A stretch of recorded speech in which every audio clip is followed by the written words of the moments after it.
नमस्कार दोस्तों, स्वागत है आपका आपके अपने चैनल कानून का ज्ञान पर।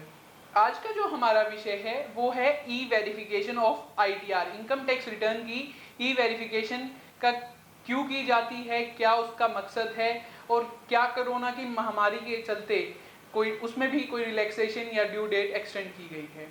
आज फिर से हमारे साथ हैं मनोज जैन जी एडवोकेट, जो कि हमें इस बारे में बताएंगे। तो जो मेरा पहला सवाल है कि वेरिफिकेशन करानी ज़रूरी है आईटीआर की, अपने आप मानी जाती है कि वेरीफाई हो गई, या कोई अलग से भी प्रोसेस है कि आप वेरीफाई कराएं? नहीं, मैं आपको बताना चाहूँगा, जैसे आईटीआर फाइल करना एक प्रोसेस है। आईटीआर फाइल करने के बाद उसको वैलिडेट करना ज़रूरी होता है। इनकम टैक्स डिपार्टमेंट ने इनकम टैक्स वाली साइट पे income tax India e-filing.gov.in site पे जब हम लॉगिन करते हैं पैन कार्ड के थ्रू, तो आईटीआर फाइल करी हुई वहाँ शो होती है। तो जब आईटीआर फाइल करने के बाद उसका एक ऑप्शन आएगा पेंडिंग ई वेरीफाई आईटीआर या ई वेरीफाई रिटर्न।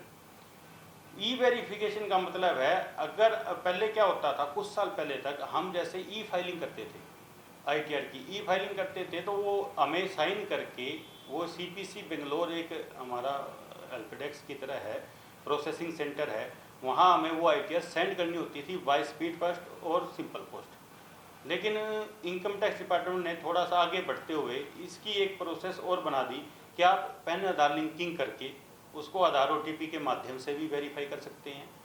बैंक और पैन को भी लिंक करवाकर आप ईवीसी जनरेट करके भी आप आईटीआर को ई वेरीफाई कर सकते हैं, और आप इवन एटीएम से भी कोड जनरेट करके ई वेरीफाई कर सकते हैं, और आप डिजिटल सिग्नेचर के माध्यम से भी ई वेरीफाई कर सकते हैं। मतलब उसमें इनकम टैक्स डिपार्टमेंट ने जो साइन करके बेंगलोर भेजने वाली समस्या थी वो सोल्व कर दी। तो क्या अभी भी ओपन है, वहाँ पर भी भेजा जा सकता है या फिर सिर्फ ऑनलाइन? जी बिल्कुल भेजा जा सकता है। अभी भी अगर हो सकता है किसी का पैन आधार लिंक ना हो रहा हो, ओटीपी ना आ पा रहा हो, तो आप वो साइन करके बेंगलोर वाले एड्रेस पे आप सेंड कर दीजिए। तो सेंट्रल प्रोसेसिंग यूनिट बोलते हैं सीपीसी को, वो वहाँ आपकी प्रोसेस हो जाएगी और आपकी आईटीआर वैलिडेट हो जाएगी। इसमें मैं आपको दो चीज़ें बताता हूँ। जैसे असेसमेंट ईयर 19-20 तक क्या होता था, हमने आईटीआर फाइल कर दी, असेसमेंट ईयर 19-20 में जो एक्नॉलेजमेंट निकलती थी आईटीआर की, उसमें इनकम की डिटेल आती थी। जब तक वो ई वेरीफाई ना हुई हो तो भी उसमें डिडक्शन की भी डिटेल आती थी, फिर नेट इनकम भी आती थी, और उसके एक्नॉलेजमेंट के नीचे लिखा आता था this is not a valid return.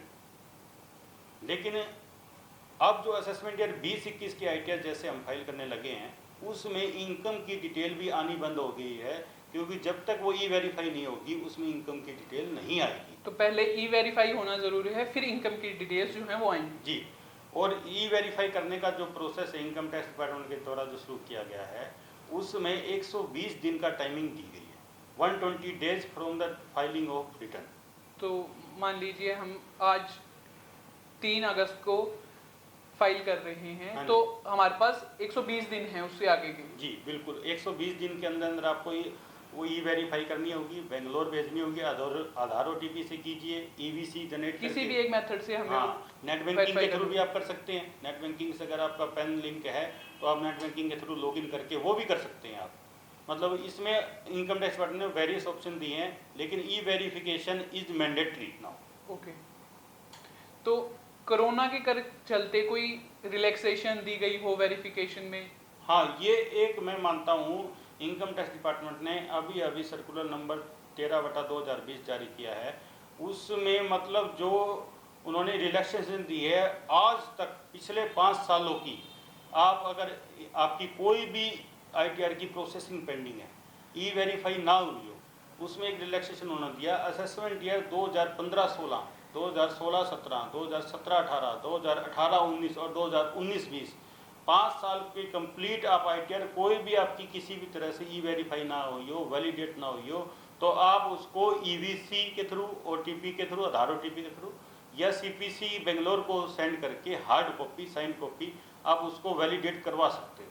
पिछले 5 सालों में आपने कोई भी आईटीआर कैसी भी फाइल।